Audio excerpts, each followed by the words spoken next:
Até ontem tinha gente tentando sabotar a candidatura do Flávio, como um certo senador do Centrão.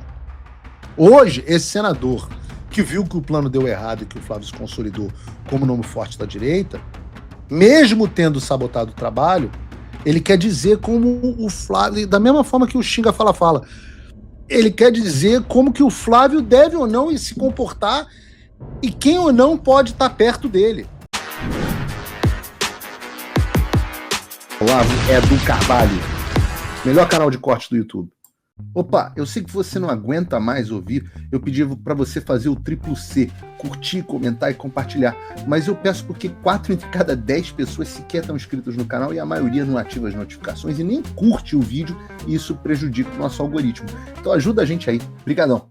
É evidente que o Eduardo vai ter um papel, tem que ter um papel preponderante na campanha do Flávio, para desgosto de alguns que têm o mesmo nojinho estético do Eduardo que tinham do Jair. O Eduardo é extremamente popular dentro da base, mas aquele centrão, a galera do sistema, o isentão, aquele isentão que tem nojinho das falas do Jair Bolsonaro, embora até apoie as políticas do Jair Bolsonaro, esse normalmente também tem não gosta do Eduardo por conta das posturas dele contundentes, da convicção moral inabalável, da característica de não recuar, da disposição em entrar em conflito quando é necessário. E é muito compreendido, eu acredito aqui, posso dizer que pelo próprio Flávio, que o Flávio pode adotar a postura que adota porque o irmão arcou com o custo e o desgaste necessário para viabilizar a candidatura do Flávio. Então, porque o Eduardo arcou com esse custo.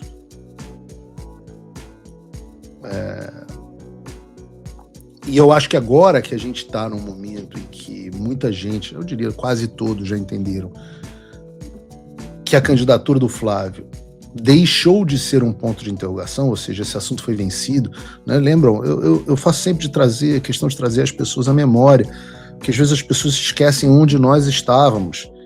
E em janeiro, eu comecei o ano, numa entrevista com o Flávio, eu ainda tive que perguntar a ele se essa campanha dele era um balão de ensaio, se era uma estratégia de negociação, como dizia, inclusive, como diziam os analistas, os analistas da Globo News. Então, foi superado isso.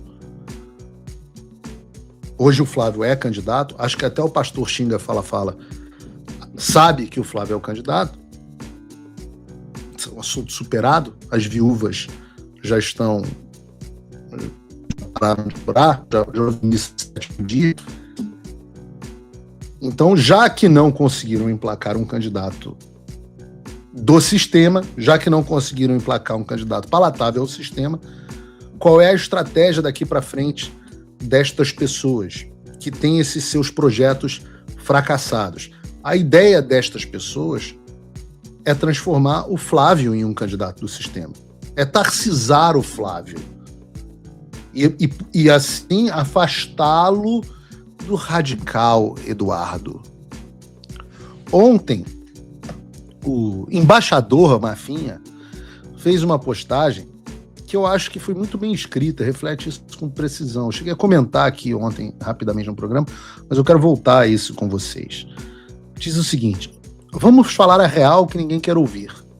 Os mesmos que fizeram tudo para impedir o Flávio de ser candidato, agora estão acusando quem viabilizou a candidatura de estar atrapalhando. É uma cara de pau impressionante. E o principal nome por trás dessa viabilização tem nome e sobrenome. Sem Eduardo, se chama Eduardo Bolsonaro.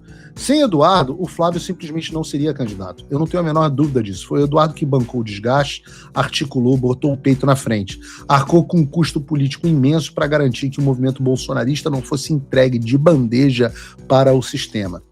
E agora, os mesmos que tentaram enterrar a candidatura do Flávio querem afastá-lo do Eduardo.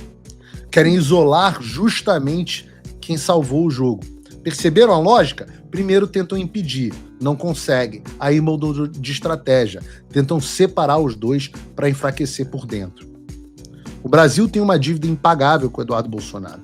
Sem ele, teríamos que engolir o candidato do sistema e assistir ao fim do bolsonarismo de camarote. Eduardo pagou um preço altíssimo para preservar esse movimento. Defendê-lo dos que tentaram destruir tudo não é favor, é dever moral. E é exatamente isso. Por isso a minha defesa é tão implacável, inclusive contra o pastor Xinga Fala Fala. E as pessoas que são contra essa defesa não estão unindo o movimento. Elas estão desunindo o movimento, tentando afastar aquele que é responsável pela sobrevivência deste movimento. Então, antes das pessoas repetirem chavões absolutamente inúteis, elas têm que saber o que estava acontecendo. Até ontem tinha gente tentando sabotar a candidatura do Flávio, como um certo senador do Centrão. Hoje, esse senador que viu que o plano deu errado e que o Flávio se consolidou como nome forte da direita, mesmo tendo sabotado o trabalho, ele quer dizer como o Flávio, da mesma forma que o Xinga Fala Fala, ele quer dizer como que o Flávio deve ou não se comportar e quem ou não pode estar perto dele. É um caso é uma mistura de cara de pau com estupidez. Felizmente, o meu amigo Flávio não cai nessas baboseiras. E essas pessoas podem tirar o cavalinho da chuva. Aliás, o próprio Jair entende que o Eduardo deve ter uma função preponderante na campanha do meu amigo Flávio. Saiu na própria CNN Brasil, que afirmou que o Bolsonaro quer um papel de destaque para o Eduardo na campanha eleitoral. A reportagem cita que uma das possibilidades é que ele assuma como presidente de honra do PL, posição que era do Jair, e eu não sei se vai virar presidente de honra ou não, nem conversei com o Eduardo especificamente sobre isso, porque eu nem me preocupo, eu acho que ele também não se preocupa tanto com a posição que ele terá. Eu acho até justo que seja presidente de honra, mas ninguém se preocupa muito com isso. Porque o fato é que, aconteça o que acontecer, o Eduardo tem uma função fundamental na campanha. Primeiro porque, como disse o Mafinha, foi ele que inventou e viabilizou o nome do Flávio para as eleições presidenciais desse ano, de forma a salvar o movimento bolsonarista,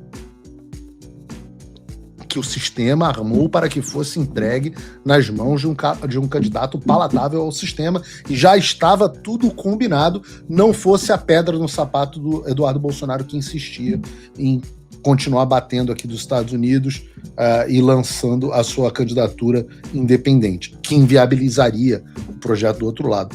Até por isso, o sistema se uniu de forma violenta para tentar, diante de uma maluquice, uma babaquice, acusar o Eduardo de coação e retirá-lo e torná-lo inelegível. Processo que, pelo que eu vi ontem, o Alexandre quer seguir a revelia. Boa sorte a ele. Quem trouxe o irmão e, vendo que não poderia ser candidato, passou a missão, convocou o Flávio para a missão, foi o Eduardo. Obviamente, em consenso com o Jair. Né? Mas quem convenceu o Flávio, que aceitou por puro senso de missão e amor ao Brasil a ser candidato a presidente, foi o Eduardo. Eu sei porque eu participei desse processo. Eu vi acontecer em primeira mão. Quem idealizou e viabilizou a estratégia para que isso pudesse acontecer foi o Eduardo. E um alinhamento entre eles é de, eu diria, praticamente 100%. Eu vejo, estive agora na semana passada, a forma como conversam de forma franca, são irmãos. Podem discordar, obviamente, de alguma coisa, mas tem um alinhamento de visão para o Brasil. Ninguém me contou, ninguém me conta essas coisas. Eu não li na CNN, eu não ouvi falar. Eu tô na mesa, eu sento, eu vejo e transmito aqui para vocês. Isso sem contar, óbvio, da questão das relações exteriores, que as pessoas não entendem, e eu já falei sobre essa miopia, que as relações exteriores terão, sim, um papel fundamental nas eleições de 2026 para que nós não repitamos os erros de 2022. E no fronte internacional não tem ninguém no Brasil com algo nem perto do grau de interlocução e contato que o Eduardo tem. E é no mundo inteiro. A gente vai para o Oriente Médio, Bum, Eduardo é recebido no Bahrein quase que como se da família real do Bahrein. Vai em Abu Dhabi, bum, encontra o Sheik. Vai em Israel, Benjamin Netanyahu. Chega nos Estados Unidos, é recebido pelas maiores mentes do conservadorismo. Nem preciso falar do nosso acesso dentro do governo, que não é o momento de falar sobre isso, mas vai para a Argentina, amigo do Milei, amigo do Cast, amigo do Penha, amigo da... Assim, CIPEC, quem organiza é o Eduardo. Acho que teremos um CIPEC Brasil esse ano, não no Brasil, né? O CIPEC em exílio é muito possível. Tudo na mão do Eduardo. E isso tem sido muito positivo para o Flávio. Muito positivo. Olá, e eu espero que você esteja aproveitando esse vídeo. O canal Olavo do Carvalho foi criado por apoiadores do jornalismo independente, dedicados a garantir que a minha voz e a de outros não sejam silenciadas. Eles fazem um ótimo trabalho. Por isso, se inscreva no canal e curta o vídeo. Aqui você vai encontrar diversos cortes rápidos dos meus programas e de outros grandes nomes. Mas se você quiser assistir ao vivo o meu programa na íntegra, basta você acessar o meu canal e o site do Paulo Figueiredo Show. Está ao vivo todas as terças e quintas, às 3 da tarde. No meu site você também pode apoiar o meu trabalho. Todo o meu programa é financiado pelos assinantes e cada contribuição faz uma enorme diferença. Assinar é fácil e acessível. E eu ainda criei um cupom exclusivo de desconto para o Olavo do Carvalho que oferece 20%. Com isso, você pode me apoiar com apenas um pouco mais de $5 por mês, que é menos do que uma promoção do Big Mac. Além disso, você ganha acesso a conteúdos e análises exclusivas, além de desconto nos meus cursos. O link e o cupom estão na descrição. Agora, se você está numa condição de vida abençoada, talvez você possa dar uma contribuição mais significativa, tanto financeira quanto intelectual, se tornando meu patrono Gold. Com um compromisso de $50 por mês, você faz parte do nosso grupo de WhatsApp, participa das nossas reuniões mensais de Zoom, dos encontros presenciais e também tem acesso a mim direto por e-mail, que você pode utilizar para contribuir com as suas ideias. E você vai se juntar a um grupo de pessoas de elite preocupadas com o Brasil. Você imagina o impacto que você vai poder causar. Desde dezembro de 2022, eu continuo com todas as minhas redes sociais bloqueadas no Brasil, as minhas contas e meus ativos congelados, meu passaporte cancelado, tudo a mando do Alexandre sem justificativa. Então, se você tem condições e quer ajudar mais o seu país, mas não sabia como, essa é a oportunidade que você estava esperando. Junte-se a nós, faça a diferença e não me deixe sozinho.